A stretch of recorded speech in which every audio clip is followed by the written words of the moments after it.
സ്നേഹം, ദിവ്യസ്നേഹം, സ്നേഹം, ദിവ്യസ്നേഹം. യോഹന്നാന്റെ സുവിശേഷം 8-ാം അധ്യായം 1 മുതൽ വായിക്കുന്നു, കേൾക്കുക. യേശുവോ ഒലിവ് മലയിലേക്ക് പോയി. അതികാലത്തു അവൻ പിന്നെയും ദൈവാലയത്തിൽ ചെന്നു. ജനം ഒക്കെയും അവന്റെ അടുക്കൽ വന്നു. അവൻ ഇരുന്നു അവരെ ഉപദേശിച്ചു കൊണ്ടിരിക്കുമ്പോൾ. 7-ാം അധ്യായത്തിന്റെ 53-ാം വാക്യം നാം വായിച്ചാൽ, അങ്ങനെ ഓരോരുത്തൻ താന്താന്റെ വീട്ടിൽ പോയി. യേശുവോ ഒലിവ് മലയിലേക്ക് പോയി. അതായത് അതിന്റെ തലേദിവസം രാത്രി മീറ്റിംഗ് നടന്നു. മീറ്റിംഗ് നടന്ന ശേഷം അവരവരുടെ ഭവനത്തിലേക്ക് അവർ പോയി. യേശു കർത്താവ് എവിടേക്കാണ് പോയത്? ഒലിവ് മലയിലേക്ക് പോയി. എന്തുകൊണ്ട്? പ്രാർത്ഥിക്കുന്നതിന് വേണ്ടി. അവൻ പകൽ മുഴുവൻ ശുശ്രൂഷ ചെയ്യുമായിരുന്നു, രാത്രി മുഴുവൻ പ്രാർത്ഥിക്കുകയും ചെയ്യുമായിരുന്നു. നമ്മിൽ അനേകം ആളുകളും പൂർണ്ണ മനസ്സോടെ പ്രാർത്ഥിക്കുന്നില്ല. ഉച്ചരിച്ചു കൂടുവാൻ കഴിയാത്തതായ ഞരക്കത്താൽ ചെയ്യുന്നതായ പ്രാർത്ഥന നാം ചെയ്യുന്നില്ല. അതുകൊണ്ടാണ് നമ്മുടെ പ്രശ്നങ്ങൾ മാറാത്തത്, നമ്മുടെ ബന്ധനങ്ങൾ അഴിയാത്തത്, നാം ചോദിക്കുന്നത് ലഭിക്കാത്തത്. നമ്മെ ഉപദ്രവിച്ചു കൊണ്ടിരിക്കുന്നതായ പിശാചിനെ ബന്ധിക്കുവാൻ കഴിയുന്നതുമില്ല. നിങ്ങളുടെ ജീവിതത്തിൽ എന്തെല്ലാം വിഷയങ്ങൾ ഉണ്ടായാലും പ്രാർത്ഥന മാത്രം ശീലമാക്കൂ. തൻ്റെ ശിഷ്യന്മാരെ യേശുക്രിസ്തു പ്രസംഗിക്കുവാനല്ല പഠിപ്പിച്ചത്, പള്ളി പണിയാനല്ല പഠിപ്പിച്ചത്. അങ്ങനെ പല കാര്യങ്ങളും അവനവരെ പഠിപ്പിച്ചില്ല. എന്താണ് അവനവരെ പഠിപ്പിച്ചത്? പ്രാർത്ഥിക്കുവാനാണ് പഠിപ്പിച്ചത്. പ്രാർത്ഥിക്കുന്നതായ ഒരു ക്രിസ്ത്യാനിയെ കാണുമ്പോൾ പിശാചിന്റെ മുട്ടു വിറയ്ക്കുവാനിടയാകും. പ്രാർത്ഥിക്കുന്നവരുടെ മധ്യത്തിലേക്ക് പിശാചിന് കടക്കാൻ കഴിയില്ല. പ്രാർത്ഥന എന്ന് പറയുന്നത് നമ്മുടെ കുടുംബത്തിന് ചുറ്റും, വീടിന് ചുറ്റും ഒരു വേലി പോലെ ആകുന്നു. കുടുംബ പ്രാർത്ഥന ശീലമാക്കൂ. മക്കളോടൊപ്പം ഒരുമിച്ച് പ്രാർത്ഥിക്കുക. ഭാര്യയും ഭർത്താവും ഒരുമിച്ച് പ്രാർത്ഥിക്കുക. ഭാര്യയും ഭർത്താവും ചേർന്ന് ഒരുപാട് കാര്യങ്ങൾ ചെയ്യാറുണ്ട്. ഭക്ഷണം കഴിക്കും, ആഹാരം പാകം ചെയ്യും, യാത്രകളൊക്കെ ചെയ്യാറുണ്ട്, എല്ലാ കാര്യങ്ങളും ചെയ്യും. എന്നാൽ പ്രാർത്ഥിക്കുന്ന സമയം വരുമ്പോൾ ഭാര്യയുമായിട്ട് ഒരുമിച്ച് പ്രാർത്ഥിക്കാൻ ചിലർക്ക് നാണമാണ്. ഭാര്യയുമായിട്ടിരുന്ന് പ്രാർത്ഥിക്കുന്നത് കുറച്ചിലാണെന്നാണ് വിചാരിക്കുന്നത്. ഒരിക്കലും അല്ല. അത് ഏറ്റവും അനുഗ്രഹമാണ്, വിടുതലാണ്. ഭാര്യയും ഭർത്താവും കൂടി കരങ്ങൾ കോർത്തു പിടിച്ച് പ്രാർത്ഥിച്ചാൽ, രണ്ടുപേരും മുഴങ്കാൽ മടക്കി പ്രാർത്ഥിച്ചാൽ, രണ്ടുപേരും ഒരുമനപ്പെട്ട് പ്രാർത്ഥിക്കുകയാണ് എങ്കിൽ മക്കളുടെ ജീവിതത്തിൽ, കുടുംബ ജീവിതത്തിൽ അനുഗ്രഹവും നന്മയും ഉണ്ടാകും. യേശുക്രിസ്തു പ്രാർത്ഥിക്കുക എന്ന് പറയുക മാത്രമായിരുന്നില്ല. അവൻ ജഡത്തിൽ വസിച്ചിരുന്ന സമയത്ത് ഈ ലോകത്തെ ജയിക്കുന്നതിനു വേണ്ടി, ജഡത്തിന്റെ ചിന്തകളെ ജയിക്കുവാൻ, പിശാചിനെ ജയിക്കുന്നതിനു വേണ്ടി, പിശാചിന്റെ ബന്ധനത്തിൽ കിടക്കുന്ന മനുഷ്യരെ വിടുവിക്കുന്നതിനു വേണ്ടി പ്രാർത്ഥന ചെയ്യുമായിരുന്നു. അതിരാവിലെ തന്നെ യേശുക്രിസ്തു ദൈവാലയത്തിലേക്ക് വന്നപ്പോൾ ജനം എല്ലാവരും അവിടേക്ക് വരുവാനിടയായി. അതിരാവിലെ തന്നെ ദൈവാലയത്തിലേക്ക് വന്നപ്പോൾ ജനമെല്ലാം അവന്റെ അടുക്കിലേക്ക് വന്നു. അവൻ പ്രസംഗിച്ചു കൊണ്ടിരുന്ന സമയത്ത് എല്ലാവരും ജാഗ്രതയോടെ കേൾക്കുവാൻ ഇടയായി. പ്രതീക്ഷിതമായി ചില പരീശന്മാരും ശാസ്ത്രിമാരും കൂടി ഒരു സ്ത്രീയെ തലമുടിക്ക് പിടിച്ചുകൊണ്ട് വലിച്ചിഴച്ച് വരുവാൻ ഇടയായി. എല്ലാവരും പ്രസംഗം കേട്ടുകൊണ്ടിരിക്കുമ്പോൾ, അവൻ നല്ല വചനം പറഞ്ഞുകൊണ്ടിരിക്കുമ്പോൾ അവന്റെ മുൻപിലേക്ക് ആ സ്ത്രീയെ വലിച്ചിട്ടിട്ട് പറയുകയാണ്, ഇവൾ വ്യഭിചാരത്താൽ പിടിക്കപ്പെട്ടിരിക്കുന്നു. ഇങ്ങനെയുള്ള സ്ത്രീയെ കല്ലെറിഞ്ഞ് കൊല്ലണമെന്ന് മോശയുടെ ന്യായപ്രമാണം പറയുന്നുവല്ലോ, നീ എന്തു പറയുന്നു എന്ന് ചോദിക്കുവാൻ ഇടയായി. വ്യഭിചാരം ചെയ്യുന്ന സ്ത്രീയെ എന്താണ് ചെയ്യേണ്ടത്? അവളെ കല്ലെറിഞ്ഞിട്ട് ആരാണ് കൊല്ലേണ്ടത് അറിയാമോ? അവളുടെ പിതാവ് വന്നിട്ട് അവളുടെ മുഖത്ത് തുപ്പണം. ശേഷം ഊരിന് വെളിയിലേക്ക് കൊണ്ടുപോകണം. പിന്നെ എല്ലാവരും ചേർന്ന് കല്ലുകൊണ്ട് എറിഞ്ഞു കൊല്ലണം. ചില സ്ഥലത്ത് ഇപ്പോഴും ആ സിസ്റ്റം ഉണ്ട്. ഒരു പക്ഷത്ത് നോക്കിയാൽ നല്ലതാണെന്ന് തോന്നും. എന്തുകൊണ്ടെന്നാൽ ഒരാളെ അങ്ങനെ ചെയ്യുകയാണെങ്കിൽ ബാക്കിയുള്ള ആളുകൾ വ്യഭിചാരം ചെയ്യുമോ? നമ്മുടെ ദേശങ്ങളിൽ നോക്കുക, കൊച്ചുകുട്ടികളെപ്പോലും മാനഭംഗം ചെയ്യുന്നു, നശിപ്പിക്കുന്നു, കൊന്നുകളയുവാനിടയാകുന്നു. മൃഗങ്ങളെക്കാൾ ക്രൂരമായിട്ട് സമൂഹമായി ചേർന്നുകൊണ്ട് പലരും ക്രൂരമായ പാപങ്ങളാണ് ചെയ്തു കൂട്ടുന്നത്. അത് ഒരിടത്ത് മാത്രമല്ല, ഓരോരോ ദേശങ്ങളിൽ ഓരോരോ ദിവസം തോറും ആളുകൾ വ്യഭിചാരം ചെയ്യുന്നതായിട്ട് കാണുന്നു. ഈ കാലത്ത് ഇത് വ്യഭിചാരമുള്ള തലമുറയെന്ന് വിളിക്കപ്പെടുന്നു.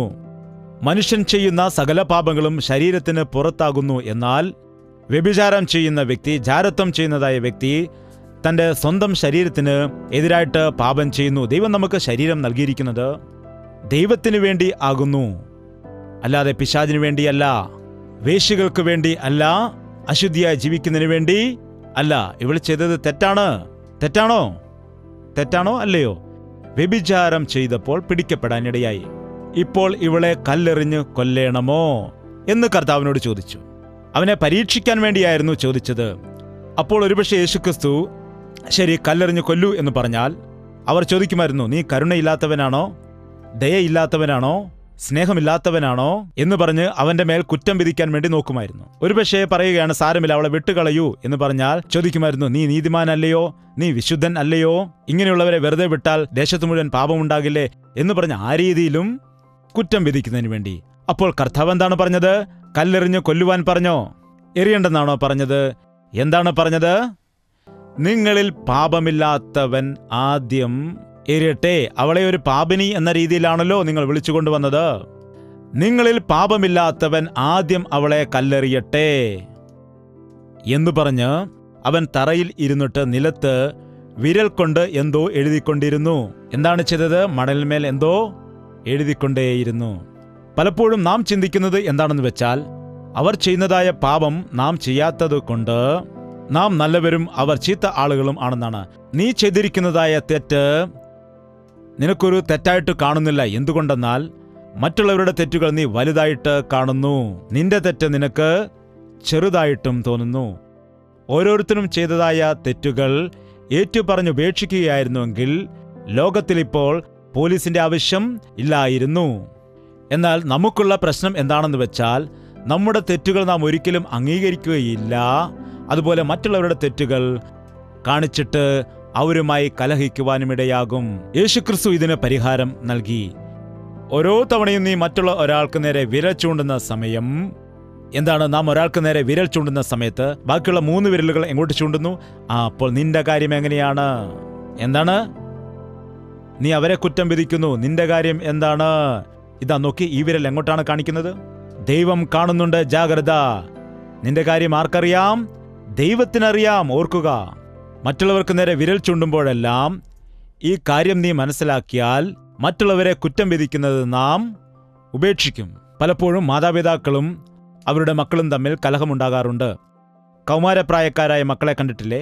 അവർക്ക് മീശയൊക്കെ മുളച്ചു വരുന്നതായ സമയത്ത്, അവർ കുറച്ച് മുതിർന്ന് വളർന്ന് വരുന്നതായ സമയത്ത്, അതായത് 13, 14, 15, 16, 17 ഈ പ്രായമെല്ലാം ടീനേജ് എന്ന് പറയും. അതായത് അവർ ചെറിയ കുട്ടികളുമല്ല, അതുപോലെ മുതിർന്നവരുമല്ല. ഈ പ്രായത്തിൽ അവർ അറിഞ്ഞോ അറിയാതെയോ തെറ്റുകൾ ചെയ്യാറുണ്ട്. പുതിയ കാര്യങ്ങൾ, പുതിയ അനുഭവങ്ങൾ ഉണ്ടാകണം, പരീക്ഷണങ്ങൾ നടത്തി നോക്കണം എന്നൊക്കെ പറഞ്ഞ്, അതുപോലെ എതിർലിംഗത്തിലുള്ള ആളുകളോട്, ആൺകുട്ടികൾക്ക് പെൺകുട്ടികളോടും പെൺകുട്ടികൾക്ക് ആൺകുട്ടികളോടും ഒരു തരമായ ആകർഷണം ഉണ്ടാകാൻ ഇടയുണ്ട്. എന്നാൽ അവർ അത് നിയന്ത്രിച്ച് ശരിയായ രീതിയിൽ അവർ ഉപയോഗിക്കുന്നില്ല എങ്കിൽ, അവർ തെറ്റായ തീരുമാനങ്ങൾ എടുക്കുന്നതായ സമയത്ത് മാതാപിതാക്കൾ അതറിയുമ്പോൾ അവർ എന്താണ് ചെയ്യുന്നത്? എടാ, നീ പെൺകുട്ടിയോട് സംസാരിക്കുന്നോ? നിന്നെ ഞാൻ ശരിയാക്കും, നിന്റെ ഫീസ് ഞാൻ കൊടുക്കത്തില്ല, നീ പറഞ്ഞാൽ അനുസരിക്കത്തില്ലേടാ, ബുദ്ധിയില്ലാത്തവനെ, വിവരമില്ലാത്തവനെ, നാണമില്ലാത്തവനെ, കുടുംബത്തിന് ചീത്തപ്പേരുണ്ടാക്കുന്നോടാ, നീ പോയി ചാകടാ എന്ന് പറയുകയല്ലാതെ ഒരു നിമിഷം ആ പിതാവ് ഒന്ന് ചിന്തിക്കേണ്ടതാണ്. ഞാൻ 13 വയസ്സിൽ ആയിരുന്ന സമയത്ത് എൻ്റെ അപ്പനെ ഞാൻ എങ്ങനെ ദുഃഖിപ്പിച്ചിട്ടുണ്ട്, ഞാൻ എന്തെല്ലാം കുരുത്തക്കേടുകൾ ഉണ്ടാക്കി വെച്ചിട്ടുണ്ട് എന്ന് ചിന്തിച്ചിട്ട് ആ മകനെ ശാസിച്ചാൽ ആ ശാസന എങ്ങനെയായിത്തീരും? അവൻ മാറുമോ ഇല്ലയോ?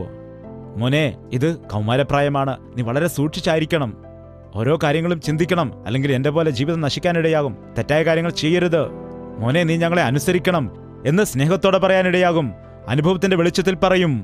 ഇന്ന് നാം ആരോടെങ്കിലും ഉപദേശം കൊടുക്കണമെങ്കിൽ ആദ്യം നമ്മെ തന്നെ നാം പരിശോധിക്കണം. മറ്റുള്ളവരുടെ തെറ്റ് കണ്ടുപിടിക്കുമ്പോൾ ആദ്യം നമ്മുടെ തെറ്റുകൾ നാം കണ്ടുപിടിക്കണം. യേശുക്രിസ്തു പഠിപ്പിച്ച പാഠമാണിത്. നമുക്ക് സമാധാനത്തോടെ ഈ ലോകത്തിൽ ആയിരിക്കണമെങ്കിൽ, ഓരോരുത്തർ മറ്റുള്ളവരെ കുറ്റം വിധിച്ചുകൊണ്ട് ജീവിക്കാതെ ഇരിക്കണമെന്നുണ്ടെങ്കിൽ, യേശുക്രിസ്തുവിന്റെ മനസ്സുള്ളവരായി നമുക്ക് ജീവിക്കണമെങ്കിൽ ആദ്യമായി നമ്മുടെ തെറ്റുകളെ നാം മനസ്സിലാക്കണം. അവൻ കുനിഞ്ഞിരുന്ന് നിലത്ത് വിരൽ കൊണ്ട് എന്തോ എഴുതിക്കൊണ്ടിരിക്കുകയായിരുന്നുവെന്ന്. എന്തായിരിക്കും എഴുതിക്കൊണ്ടിരുന്നത്? ദൈവം വിരൽ കൊണ്ട് എഴുതിയത് എന്താണ് അറിയാമോ? 10 കൽപ്പനകൾ. വായിക്കാം. പുറപ്പാട് പുസ്തകം 32:16. പലക ദൈവത്തിൻ്റെ പണിയും പലകയിൽ പതിഞ്ഞ എഴുത്തു ദൈവത്തിൻ്റെ എഴുത്തും ആയിരുന്നു. പലകയിൽ ആരാണ് എഴുതിയത്? ബാക്കിയുള്ളതെല്ലാം മോശ എഴുതിയതാണ്. ഉൽപ്പത്തി, പുറപ്പാട്, ലേവ്യ പുസ്തകം, സംഖ്യാപുസ്തകം അവയെല്ലാം മോശ എഴുതി. എന്നാൽ 10 കൽപ്പന മാത്രം ആരാണ് എഴുതിയത്? ദൈവത്തിന്റെ കരങ്ങൾ കൊണ്ട് അവൻ തന്നെയാണ് എഴുതിയത്. ദൈവത്തിന്റെ കരത്താൽ എഴുതിയതാണ്. എത്ര പേർക്ക് 10 കൽപ്പനകൾ അറിയാം? കൈ ഉയർത്തുക. അത് പഴയ നിയമമാണ്, അത് മാറിപ്പോയിരിക്കുന്നു, നമുക്ക് ആവശ്യമില്ലെന്ന് ചിലർ പറയും. അത് എടുത്തു മാറ്റുവാൻ പാടില്ല.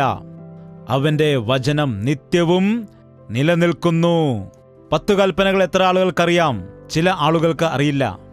നിങ്ങളുടെ കുട്ടികളെ അത് കാണാതെ പഠിപ്പിക്കുക. ഞാനല്ലാതെ അന്യദൈവങ്ങൾ നിനക്കുണ്ടാകരുത്, യാതൊരു വിഗ്രഹത്തെയും ആരാധിക്കരുത്, ദൈവത്തിന്റെ നാമം വൃഥാ എടുക്കരുത്, നിന്റെ മാതാപിതാക്കളെ നീ ബഹുമാനിക്കുക, ശബത്ത് നാളിനെ ശുദ്ധീകരിക്കുക, കൊലപാതകം ചെയ്യരുത്, വ്യഭിചാരം ചെയ്യരുത്, മോഷ്ടിക്കരുത്, കള്ളസാക്ഷ്യം പറയരുത്, അന്യന്റേതായ ഒന്നും തന്നെ നീ ആശിക്കരുത്. ഇതാണ് അവിടെ എഴുതുന്നത്. ഇവിടെ ആ 10 കൽപ്പനയിൽ ഒരു കൽപ്പന അവൾ ലംഘിച്ചു. ഏത് കൽപ്പനയാണ്? വ്യഭിചാരം ചെയ്യാൻ പാടില്ല എന്ന കൽപ്പന. അവൻ എഴുതുന്ന സമയത്ത് എല്ലാവരും കുനിഞ്ഞു നോക്കുകയാണ്. ബൈബിളിൽ എഴുതപ്പെട്ടിരിക്കുന്നു, എല്ലാ വ്യക്തികളും മനസാക്ഷിയുടെ ആക്ഷേപം ഹേതുവായിട്ട് മൂത്തവരും ഇളയവരും ഓരോരുത്തനായി തങ്ങളുടെ കൈകളിലെ കല്ലുകൾ താഴെയിട്ട് വിട്ടുപോയി. എന്തുകൊണ്ടാണ്? ഞാനും ഒരു പാപിയാണ്, ഞാനും ഒരു കൽപ്പന ലംഘിച്ച വ്യക്തിയാണ്. ഞാൻ വ്യഭിചരിച്ചിട്ടില്ല, എന്നാൽ മോഷ്ടിച്ചിട്ടുണ്ട്.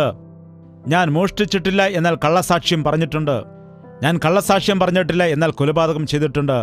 ഞാൻ കൊലപാതകം ചെയ്തിട്ടില്ല, എന്നാൽ ഞാൻ അടുത്തുള്ള വ്യക്തിക്കുള്ളതിനെ ഞാൻ ആശിച്ചിട്ട് ഉണ്ട്. ഞാൻ ഒന്നിനെയും അങ്ങനെ ആശിച്ചിട്ടില്ല, എന്നാൽ ഞാൻ കർത്താവിനെ ആരാധിച്ചിട്ടില്ല. ഞാൻ കർത്താവിനെ ആരാധിക്കുന്നു, എന്നാൽ എൻ്റെ മാതാവിനെയും പിതാവിനെയും ബഹുമാനിക്കുന്നില്ല. ഈ പറഞ്ഞതിൽ ഒന്നും തന്നെ ചെയ്തിരിക്കുന്നില്ല. എങ്കിലും പഴയകാലത്ത് ചിലരുടെ കഴുത്തിൽ കിടക്കുന്ന മാല കണ്ടിട്ടുണ്ടല്ലോ, ചങ്ങലയായിട്ട്. ആ റിങ്ങുകളിൽ ഒരു റിങ് പൊട്ടിപ്പോയിരിക്കുന്നു എന്ന് വിചാരിക്കുക. ബാക്കി എല്ലാ റിങ്ങും നല്ലതായിരിക്കുന്നു. ഒന്ന് പൊട്ടിപ്പോയാൽ അത് മാലയായിട്ട് കഴുത്തിൽ കിടക്കുമോ? നീ 10 കൽപ്പനകളിൽ ഒരു കൽപ്പന ലംഘിച്ചാലും നിന്നെ ഒരു കൽപ്പന ലംഘിയായിട്ട് കണക്കാക്കും. കുട്ടികൾ പറയാറുണ്ടല്ലോ, 1 മാർക്കിനാണ് ഞാൻ തോറ്റുപോയത് എന്ന്. എങ്ങനെയാണ് തോറ്റുപോയത്? 1 മാർക്കിന്റെ വ്യത്യാസത്തിൽ. നോക്കുക, നാം എല്ലാവരും പാപം ചെയ്തതുകൊണ്ട് ദൈവം നൽകുന്നതായ കൃപയെ പ്രാപിക്കുവാൻ കഴിയുന്നില്ല. നിനക്ക് ഭയം ഉള്ളതുകൊണ്ട് അല്ലെങ്കിൽ പണമില്ലാത്തതുകൊണ്ട് ചില തെറ്റുകൾ നീ ചെയ്യുന്നില്ലായിരിക്കാം. എന്നാൽ നിന്റെ കയ്യിലും പണം വരികയാണെങ്കിൽ നീയും എന്താണ് ചെയ്യുന്നത്? അവർ ചെയ്തത് തന്നെ ചെയ്യും. എന്താണ്? എല്ലാ വ്യക്തികളും പാപത്തിന് അടിമകളായിരുന്നു. അതുകൊണ്ട് നാം മറ്റുള്ളവരുടെ തെറ്റിനെ കാണുന്ന സമയത്ത് അവരെ കുറ്റപ്പെടുത്തുവാൻ പാടില്ല, അവരെ കുറ്റം വിധിക്കുവാൻ പാടില്ല.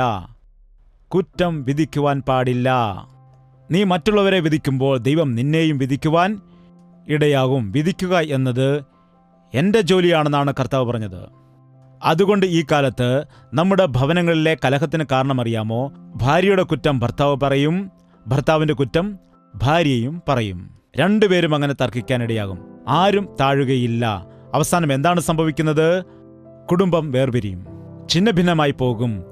നീ ദൈവത്തിൻ്റെ പൈതലാണെങ്കിൽ നീ സഹിക്കും, നീ ക്ഷമിക്കും, നീ മറക്കും.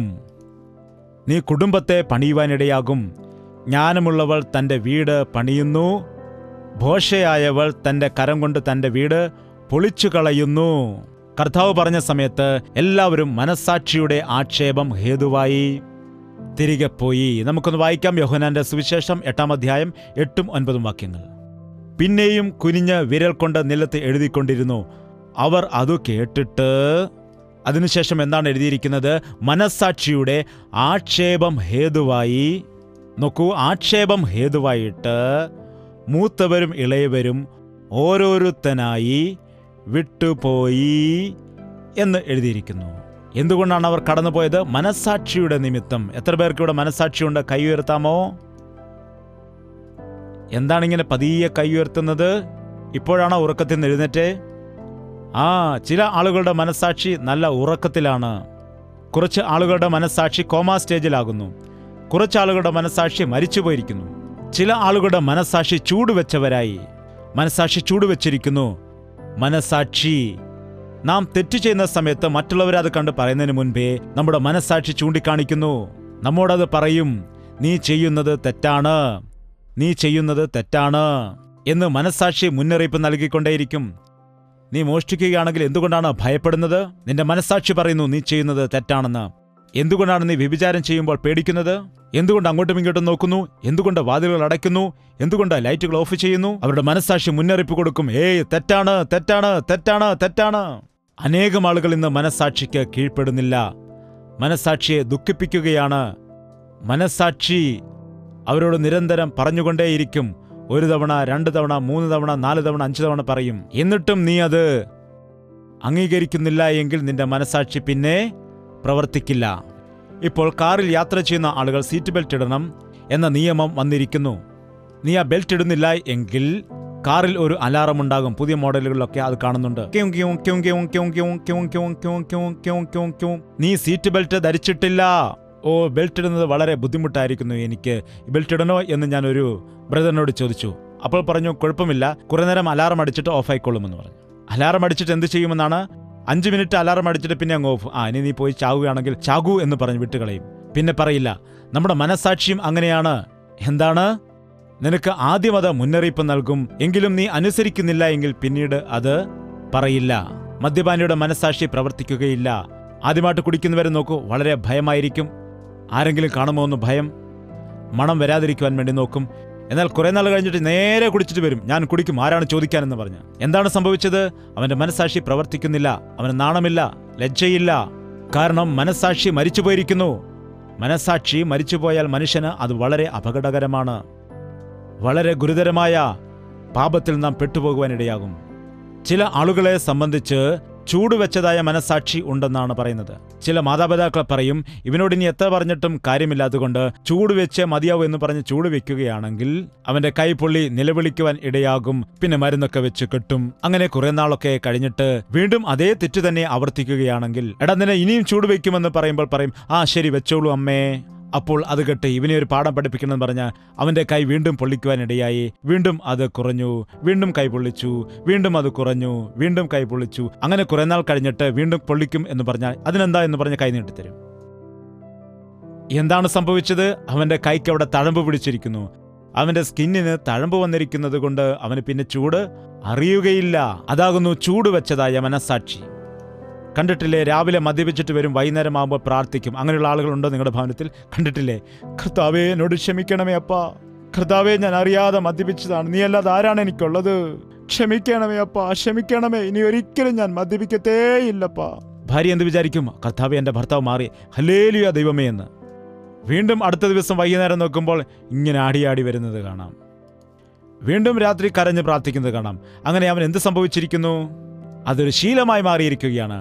പ്രാർത്ഥിക്കുന്നത് ശീലമായിരിക്കുന്നു, മദ്യപിക്കുന്നത് ശീലമായിരിക്കുന്നു, ഏറ്റുപറയുന്നതും ഒരു ശീലമായിരിക്കുന്നു. അതാകുന്നു ചൂടുവെച്ചതായ മനസാക്ഷി.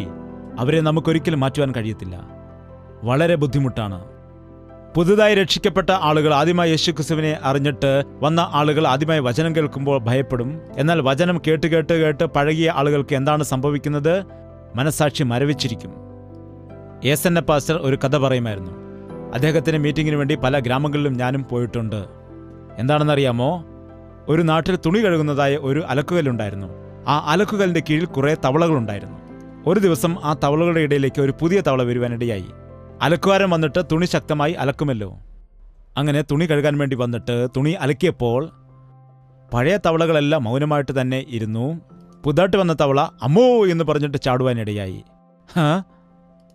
പഴയ തവളകൾ അത് കണ്ടിട്ട് പറഞ്ഞു, എടാ മോനെ, നീ ഒന്നും പേടിക്കണ്ട, ഒരു കുഴപ്പവും ഉണ്ടാകില്ല. ആ ശബ്ദം കേട്ടിട്ട് നീ ഒന്നും പേടിക്കണ്ട. അയാൾ വരും, 1 മണിക്കൂർ ഇങ്ങനെ തുണിയൊക്കെ അടിച്ച് ഒച്ചയുണ്ടാക്കും, പോവും. ഞങ്ങൾ ഇവിടെ തന്നെ കുറെ വർഷങ്ങളായിട്ട് താമസിക്കുന്നുണ്ട്, ഒരു കുഴപ്പവും ഉണ്ടായിട്ടില്ല. എന്താണ്? കുറച്ചു നേരം ഒന്ന് കേട്ടില്ലെന്ന് നടിച്ചിരുന്നാൽ മതി, അത്രയേ ഉള്ളൂ. അതിനുശേഷം നമുക്ക് സുഖമായിട്ടിരിക്കാം. എന്താണ്? ദേവദാസൻ വരും, 1 മണിക്കൂർ പ്രസംഗിച്ചിട്ട് തിരിച്ചു പോകും. അത് കേട്ടിട്ട് നീ അയ്യോ ഞാൻ പാപിയാണ്, ഞാൻ മാനസാന്തരപ്പെടാം, അങ്ങനെയൊന്നും നീ പറയരുത്, അങ്ങനെയൊന്നും നീ വിചാരിക്കണ്ട, ഒരു കുഴപ്പവുമില്ല.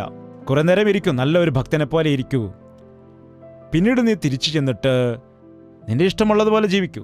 പുതുതായി രക്ഷിക്കപ്പെട്ട് വന്നിട്ട് ആദ്യമായി ദൈവവചനം കേൾക്കുന്ന ആളുകൾ വചനം കേൾക്കുന്ന സമയത്ത് തന്നെ, അയ്യോ കർത്താവേ, ഞാനൊരു പാപിയാകുന്നു, അയ്യോ കർത്താവേ, നീ എത്ര വലിയവനാകുന്നു, 10 പൈസയുടെ പോലും ചിലവില്ലാതെ, ദക്ഷിണയുടെ ആവശ്യമില്ലാതെ, ബലിയുടെ ആവശ്യമില്ലാതെ എന്റെ പാപങ്ങൾ ക്ഷമിക്കാമെന്ന് പറയുന്നു, എത്ര വലിയ ദൈവമാകുന്നു ഇവൻ എന്ന് പറഞ്ഞുകൊണ്ട് അവരുടെ പാപങ്ങൾ അവർ ഏറ്റുപറഞ്ഞ് ക്ഷമയാചിക്കും.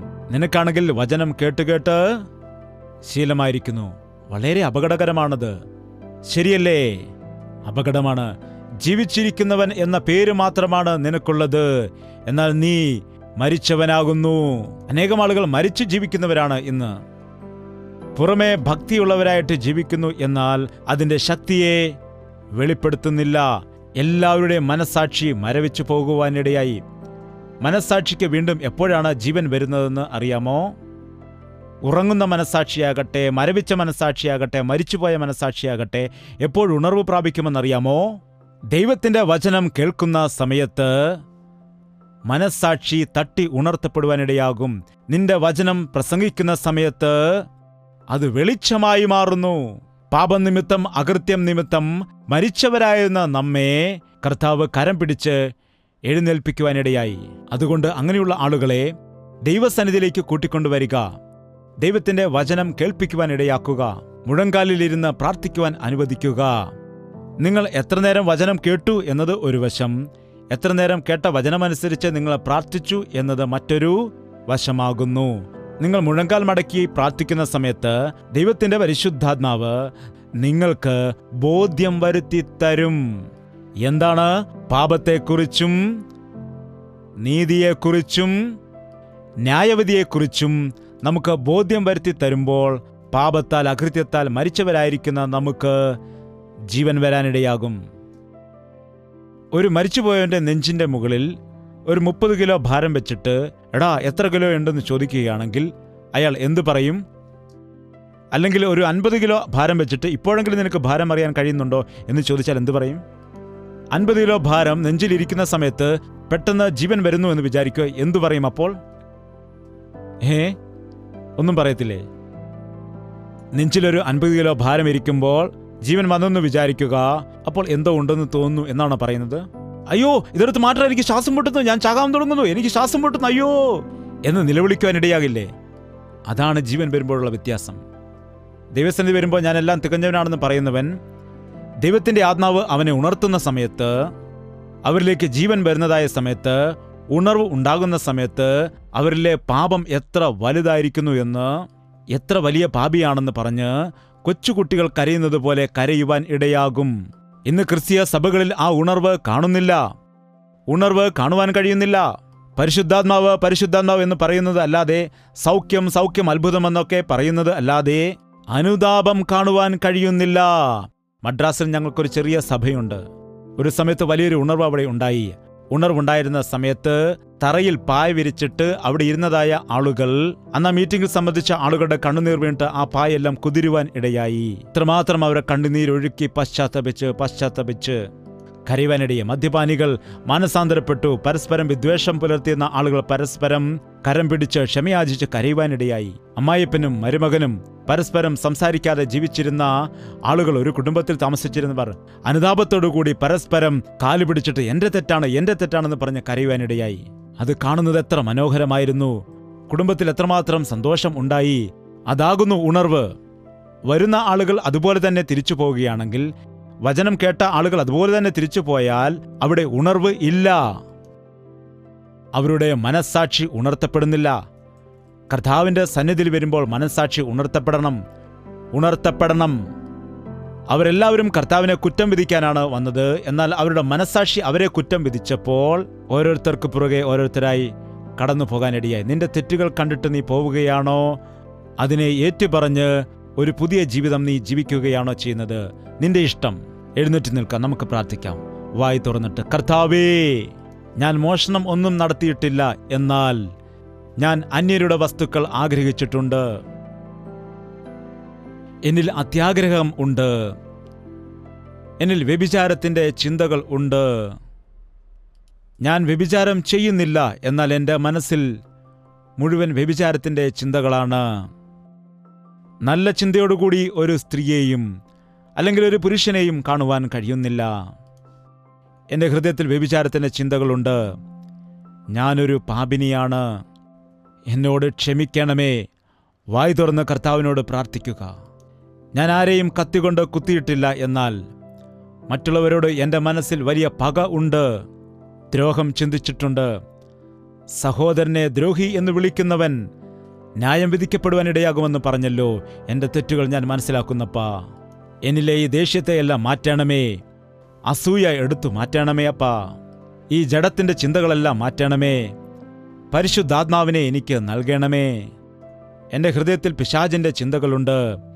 എൻ്റെ ഹൃദയത്തിൽ ദുഷ്ടൻ്റെ ആലോചനകളുണ്ട്. എൻ്റെ ഹൃദയത്തിൽ പാപം കൂടുകെട്ടിയിരിക്കുന്നു. കർത്താവേ, ഈ ദിവസം എന്നെ കഴുകണമേ. എൻ്റെ ഹൃദയത്തെ നിന്റെ ആലയമാക്കി മാറ്റണമേ. എൻ്റെ ഹൃദയത്തിലേക്ക് നീ വരണമേ യേശുവേ. വായ് തുറന്ന കർത്താവിനോട് പ്രാർത്ഥിക്കുക. പരിശുദ്ധനായ സ്നേഹമുള്ള പിതാവേ, ഒരിക്കൽ കൂടി നിന്റെ മക്കളെ ദർശിക്കണമേ.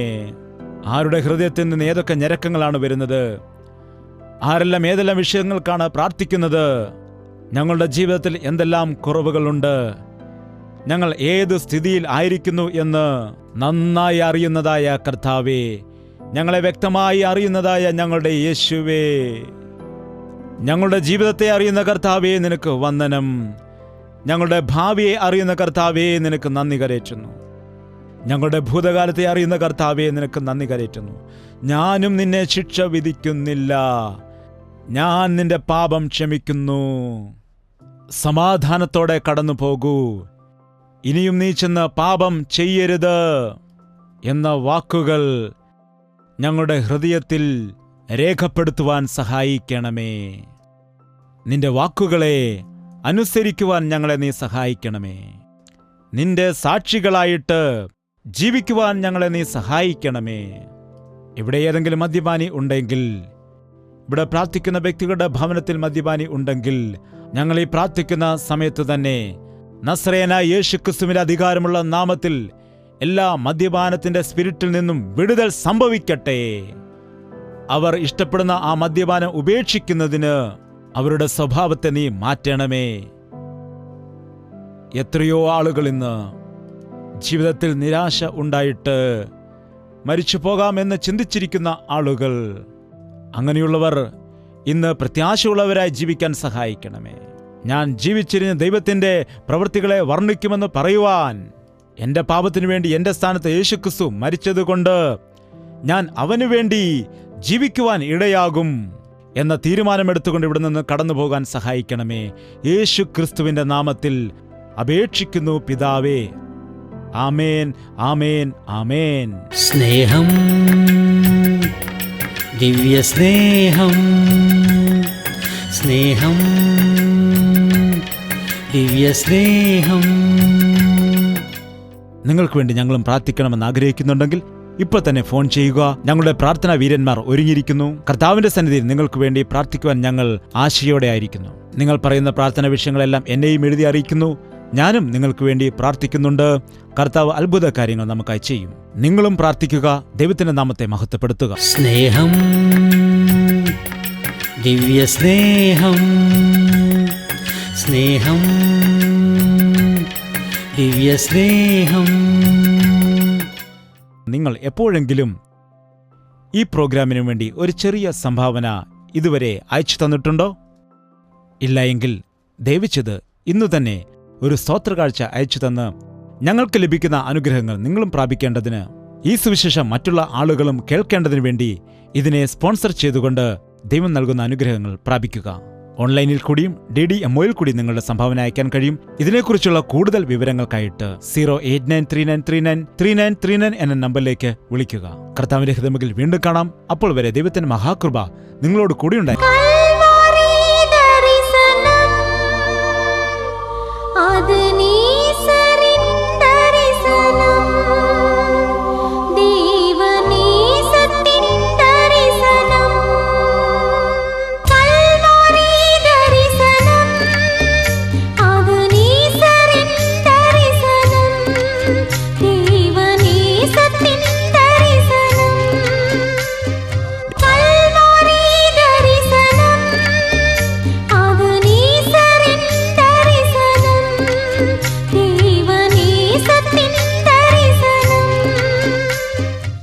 യേശുവേ യേശുവേ യേശുവേ യേശുവേ